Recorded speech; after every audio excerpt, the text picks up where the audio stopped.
Hello students, आप सभी का स्वागत है आपके अपने प्लेटफॉर्म टारगेट सेमेस्टर में। उम्मीद करते हैं कि आप सभी लोग ठीक होंगे और आपकी पढ़ाई अच्छे से चल रही होगी। बाकी आपके डिमांड्स काफ़ी आ रहे हैं फाइनेंशियल अकाउंटिंग को लेके, तो आपके इस डिमांड को बहुत जल्द फुलफ़िल करने के लिए हमारी प्लानिंग भी स्टार्ट हो चुकी है।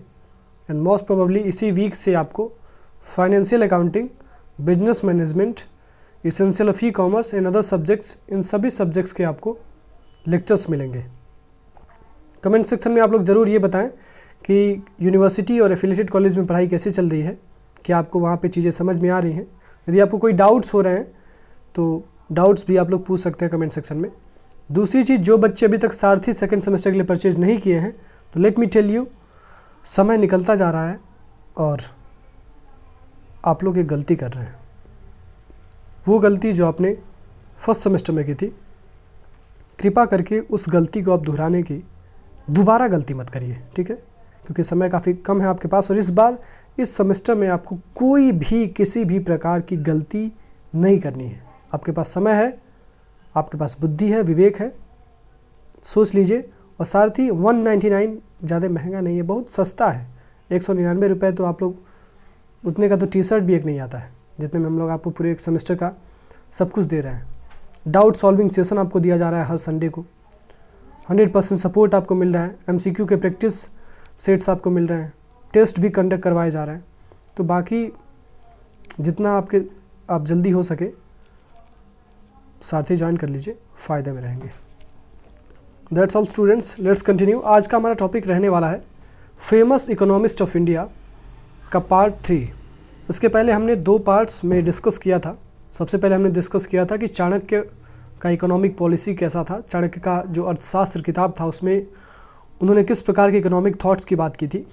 इसके बाद से हमने डॉक्टर राम मनोहर लोहिया की बात की, डॉक्टर गैडगिल साहब की बात की, पंडित जवाहरलाल नेहरू की बात की, एंड फाइनली हमारे देश के संविधान निर्माता डॉक्टर भीमराव अंबेडकर की बात करते हैं।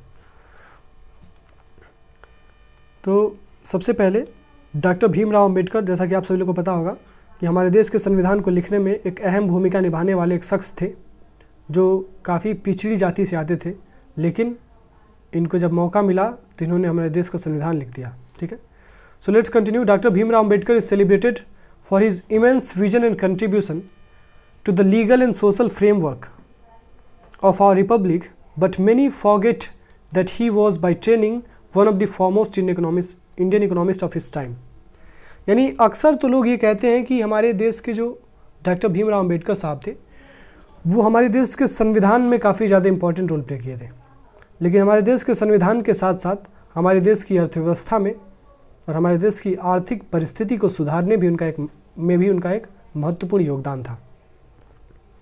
He was armed with a double PhD from Columbia University in New York। यानी इन्होंने डबल PhD भी किया था न्यूयॉर्क के कोलंबिया यूनिवर्सिटी से और लंदन स्कूल ऑफ इकोनॉमिक्स से। He first set up his mind to the emancipation of small holder farmers who were trapped in the cycles of debt with excess inputs restricted to those of privileged caste। As a result, marginal farmers were destined to stay marginalized। Baba Saheb was in favor of pooling of land among small farmers with cooperative management of land। और इसमें ये बताया जा रहा है कि पहले आपको पता होगा ज़मींदारी सिस्टम हुआ करता था। जो भी बड़ी जाति के लोग थे उनके पास ही ज़्यादा ज़मीनें हुआ करती थी और जो छोटी जाति के लोग थे वो लोग उनके यहाँ काम करते थे, और जो लोग उनके यहाँ काम करते थे उनके पास ज़मीनें काफ़ी कम हुआ करते थे और उनके पास संसाधन भी काफ़ी कम हुआ करते थे। अब चूँकि उनके पास ज़मीन भी कम है, संसाधन भी कम है, इसीलिए वो बचपन से ही गरीब हुआ करते थे और गरीब होने की वजह से वो काफ़ी सुख सुविधाओं से वंचित हुआ करते थे। तो डॉक्टर भीमराव अंबेडकर साहब ने अपना व्यू पॉइंट रखा इस टॉपिक पे कि हमारे देश में ऐसा नहीं होना चाहिए, हमारे देश में सभी को समान अधिकार मिलना चाहिए और जितने भी लोग हैं उनको सभी जरूरी के संसाधन प्राप्त होने चाहिए। However, he was more concerned with the factors of production and productivity। उनका ज़्यादा कंसर्न हमारे सोशल डिस्क्रिमिनेशन और सोशल इनइक्वालिटी में नहीं था। उनका ज़्यादा कंसर्न ये था कि हमारे देश में जो भी फैक्टर्स ऑफ प्रोडक्शन है और हमारे देश की जो प्रोडक्टिविटी लेवल है इसको हम कैसे इंक्रीज कर सकते हैं। You know what is factors of production? Comment section में बताइए फैक्टर्स ऑफ प्रोडक्शन किसे कहते हैं और कितने होते हैं। आगे लिखा गया है, his solution was for the state to attempt and control farm input prices. The idea was central to the planned agriculture growth of the first 50 years of free India. However, the problem today for marginal farmers is not much different than it was in 1918, with input cost still prohibitively high for the small farmers. अब इसमें ये कहा जा रहा है कि उन्होंने अपनी विचारधारा तो रखी कि जो भी छोटे छोटे किसान हैं वो काफ़ी दिक्कत में हैं, उनके साथ न्याय होना चाहिए, उनको सभी संसाधन भरपूर मात्रा में मिले, उनको भी शिक्षा का अधिकार मिलना चाहिए, बाकी सारी चीज़ें जो ऊंची जाति के लोगों को मिल रही हैं वो छोटी जाति के लोगों को भी मिलना चाहिए। अब बिल्कुल ये सही बात थी, लेकिन 1918 में जो स्थिति हमारे देश के फार्मर्स की थी, लाख चाहने के बाद हमारे डॉक्टर भीमराव अंबेडकर साहब और बाकी भी और बहुत सारे ऐसे इकोनॉमिस्ट थे, बहुत सारे ऐसे थिंकर्स थे जिन्होंने फार्मर्स के विषय में अपनी विचारधाराएं बताई। इन सभी के लाख कोशिशों के बाद भी आज तक हमारे देश में फार्मर्स की स्थिति अच्छी नहीं है। आप सभी को पता है कि हर साल हमारे देश में बहुत सारे किसान आत्महत्या करते हैं, और आत्महत्या करने का बड़ा सीधा सा कारण होता है हमारे देश में फार्मर्स को कम सपोर्ट मिलना। हमारे देश की जो गवर्नमेंट है वो आजकल इंडस्ट्रियलिस्ट को ज़्यादा प्रमोट कर रही है, फार्मर्स को और जो नीचे तबके के लोग हैं उनको थोड़ा कम ध्यान दिया जा रहा है। ऐसा नहीं होना चाहिए हमारे देश में। हम ये मानते हैं कि हमारे देश का विकास तभी होगा जब हमारे देश के इंडस्ट्रियलिस्ट का विकास होगा, लेकिन हम इस बात को भी मानने से मना नहीं कर सकते हैं कि हमारे देश में जब तक हमारे फार्मर्स का विकास नहीं होगा तब तक हमारे देश के इंडस्ट्रियलिस्ट को सही रॉ मटेरियल्स भी नहीं मिल पाएंगे, और जब सही रॉ मटेरियल्स हमारे देश के इंडस्ट्रियलिस्ट को नहीं मिल पाएंगे तो डेफिनेटली ये भी एक प्रॉब्लम है हमारी इकोनॉमी के लिए। तो however the problem today for marginal farmers is not, मतलब आज का जो कंडीशन है मार्जिनल फार्मर्स मतलब जो छोटे किसान हैं वो कुछ बदला नहीं है उस समय से। मतलब जिस प्रकार का कंडीशन उस समय हुआ करता था, लगभग वही कंडीशन आज भी हमारे देश के फार्मर्स का है। अब इसमें बहुत सारे विचारक जो हैं जो अपना विचारधारा रखते हैं, जिसमें से एक MS स्वामीनाथन जी हैं। The MS Swaminathan national commission on farmers identify the same truth that Ambedkar had and suggested a solution of setting a MSP at least 50% higher than the cost of production as opposed to market linked mechanism. The Delhi government earlier this year became one of the few states to implement the panel's recommendations. अब देखिए यहाँ पे ये कहा जा रहा है कि हमारे देश में एक कमेटी हुआ करती थी जिसका नाम था MS स्वामीनाथन नेशनल कमेटी या फिर नेशनल कमीशन। अब ये जो कमीशन है वो उन्हीं चीज़ों को आइडेंटिफाई करती है जो कई साल पहले, लगभग 50-60 साल पहले हमारे देश के डॉक्टर भीमराव अंबेडकर साहब ने पहचान लिया था, बहुत पहले। इन लोगों को ये रियलाइज़ हुआ कि आज भी हमारे देश के किसान जो हैं वो आत्महत्या इसलिए करते हैं या फिर उनको कम संसाधन इसलिए पहुंच पाता है क्योंकि उनके जो भी प्रोडक्ट्स हम खरीदते हैं उस प्रोडक्ट के लिए हम लोग मिनिमम सपोर्ट प्राइस नहीं रखते हैं। यदि हम उनके प्रोडक्ट के लिए मिनिमम सपोर्ट प्राइस रखेंगे तो हमारे फार्मर्स का जो भी प्रोडक्ट होगा, जो भी प्रोड्यूस होगा, वो सभी लोग रीज़नेबल प्राइस पे ख़रीद पाएंगे। जब सभी लोग रीज़नेबल प्राइस पे ख़रीदेंगे तो फार्मर्स की इनकम ठीक होगी, क्योंकि पहले क्या होता था, फार्मर यदि सामान जो भी प्रोड्यूस किया है वो, चाहे वो गेहूँ चावल जो भी है, तो उसके बाद से जब वो मार्केट में बेचने जाता था तो मार्केट में केवल वही फार्मर तो है नहीं, हज़ारों फार्मर्स हैं। अब चूँकि फार्मर्स की संख्या ज़्यादा है तो सप्लाई ज़्यादा हो जाती थी। जब सप्लाई ज़्यादा हो जाती थी तो डिमांड थोड़ी कम होती थी, और आपको पता है कि जब सप्लाई ज़्यादा होती है, डिमांड कम होती है किसी भी प्रोडक्ट की, तो उसकी प्राइस कम होने लगती है। तो इस प्रकार से फ्री मार्केट मैकेनिज्म से हम फार्मर्स के प्रोड्यूस का प्राइस यदि डिटरमाइन करेंगे तो डेफिनेटली हमारे फार्मर्स के वेलफेयर के लिए हम लोग काम नहीं कर पाएंगे। इसीलिए MSP का कंसेप्ट लाया गया। Point to be noted, MSP का कंसेप्ट इसीलिए लाया गया ताकि फार्मर्स तक सफिशिएंट इनकम पहुंच पाए and at least 50% higher than the cost of production, यानी जितना पैसा उन्होंने लगाया है उस सामान को बनाने में। जैसे फॉर एग्जांपल आपने 15 रुपया लगाया है 1 किलो गेहूं के बनाने में, एग्जांपल ले रहे हैं, 15 रुपये में 1 किलो गेहूं का उत्पादन आप कर रहे हैं, तो आपको कम से कम उस 15 रुपये पे 50% का इंटरेस्ट मिलना चाहिए, 50% ज़्यादा पैसा मिलना चाहिए। यानी 15 रुपये तो आपने खुद लगाया है और 15 रुपये का 50% कितना होगा, 7.5, तो 22.5 कम से कम इतना पैसा तो फार्मर्स तक पहुंचना ही चाहिए। ठीक है, As opposed to market-linked mechanism, the Delhi government earlier this year become one of the few states to implement the panel recommendations. यानी दिल्ली गवर्नमेंट ने इसी चीज़ को अभी इम्प्लीमेंट किया है. His next goal was to break open the obscure financial relationship between the center and states, imperial versus provincial governments. He concluded that a system where fiscal powers were shared between the two entities would be the most stable, an idea which is enshrined in the constitution. अब इसमें ये कहा जा रहा है, doctor Bhimrao Ambedkar साहब ने एक और बात रियलाइज की कि जब सेंट्रल और स्टेट में अच्छा रिलेशनशिप नहीं होता है, अच्छा फाइनेंशियल रिलेशनशिप यानी एक अच्छा वित्तीय संबंध नहीं होता है, तो ना ही सेंटर अच्छे से काम कर पाता है, ना ही स्टेट अच्छे से काम कर पाता है. अब आप थोड़ा सा सोचिए, इस समय केंद्र में सरकार है बीजेपी की, सेंटर में सरकार है बीजेपी की, पीएम साहब हमारे मोदी जी हैं, वो बीजेपी के लीडर हैं. और एट द सेम टाइम अगर मान लीजिए यूपी में सरकार होती समाजवादी पार्टी की, ठीक है, पहले का कंडीशन बता रहे हैं, यूपी में सरकार मान लीजिए समाजवादी पार्टी की है और केंद्र में सरकार है बीजेपी की. बीजेपी कह रही है कि हमको ये स्कीम लाना है, लेकिन वो जो स्कीम है वो समाजवादी पार्टी एक्सेप्ट नहीं करती है, क्योंकि समाजवादी पार्टी ये सोच रही है कि यदि उसका स्कीम हम लोग एक्सेप्ट करेंगे तो जनता तक ये बात पहुंचेगी कि ये स्कीम समाजवादी पार्टी का नहीं है, ये स्कीम तो बीजेपी का है, और यदि इस स्कीम से लोगों का बेनिफिट हो गया तो लोग हमको वोट ना देके लोग बीजेपी को वोट देंगे. तो इस प्रकार का जो कंट्रोवर्सी है सेंट्रल स्टेट गवर्नमेंट में, इसको दूर किया जाए, इस पे भी उन्होंने एनालिसिस किया.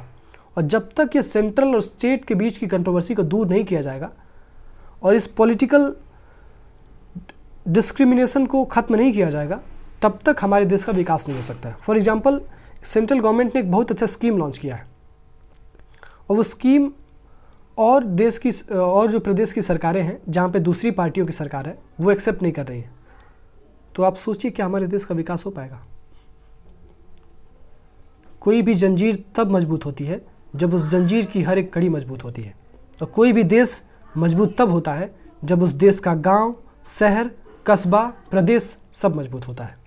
तो यदि देश को मजबूत करना है तो हमको अपने गाँवों को, शहरों को, कस्बों को और अपने प्रदेशों को मजबूत करना होगा.